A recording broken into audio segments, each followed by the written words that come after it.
Okay guys, I'm gonna kind of give you a video here to start off. This is Mary, our good goat to milk. What I have is a washcloth that has soapy water on it. So I'm just washing her udders, and then I wash off kind of her belly to make sure that any of the hairs, if they do happen to fall into our milk, then they're clean. So I kind of turn it over and then just try to get that clean. Sometimes I get her leg, in her leg, but you know, I'm kind of just being picky here. So anyways, Mary is a pretty good goat. She doesn't usually fight you too much. So I'm gonna use my second washcloth and I wipe it off. This has just got water on it.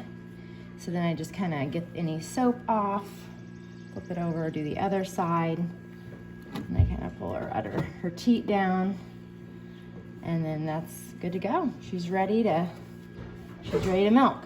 Now she's already eating, so you kind of have, you know, a timetable that I have my little dip cup, I call it. I dip my fingers in it to keep it lubricated. Kelly actually has coconut oil here too, so that's, you can use that if you want. Okay, this is important. The first squeeze we would just waste. So we do that on both teats in case there was any bacteria that got in there, then you want to get that out. And then you just go milking. So for this goat, I've got 2 back fingers. If you see that, there's 2 back fingers and then my thumbs in the front. I don't know if this is even the official right form, but this is what I do and it works. So I push my thumb kind of up against you, and don't be afraid to go up, you know, and squeeze and then roll, you know.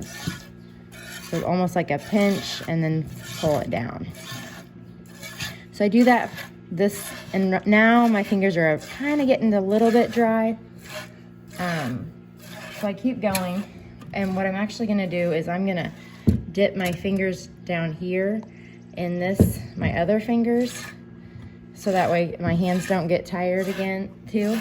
So this hand's kind of getting a little tired, and then this hand's now wet to go. So then I'll just switch, and whoops, that thumb's not rolling. There we go. There we go. And then I just keep going. Now, I like to keep my other hand here on the bucket because sometimes they will try to kick that leg. If they do that, then if I have this hand on my bucket, then I can real quick pull it back and they don't spill the whole bucket. And we think Mary's milk is really, really good. It's very creamy. Some people have said it's like, some people have said it's like ice cream. Yeah, you can probably. Okay, now this teat, you can kind of tell, it's just really like, there's not much coming out of it. So it's pretty thin. When I squeeze, I'm getting like, there's not much left. So I'm gonna switch to the other side, and Rocky might move the camera over, not sure. But anyway, so I'm gonna go over to this other teat, which is a little harder to get to. You know, you kind of gotta get your hands down there a little bit more.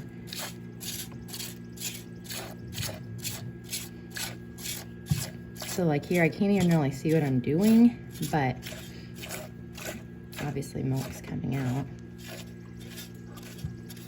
And then sometimes I say bucket vulnerable because I'm not holding it now. And I'm gonna switch hands.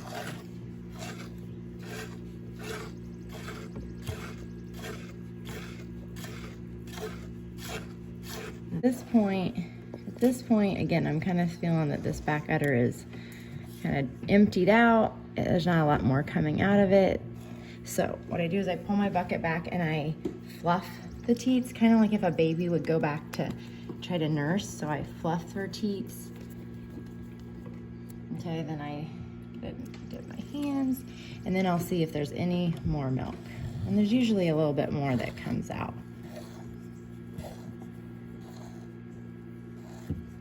Maybe like 5 to 10 pulls on each side.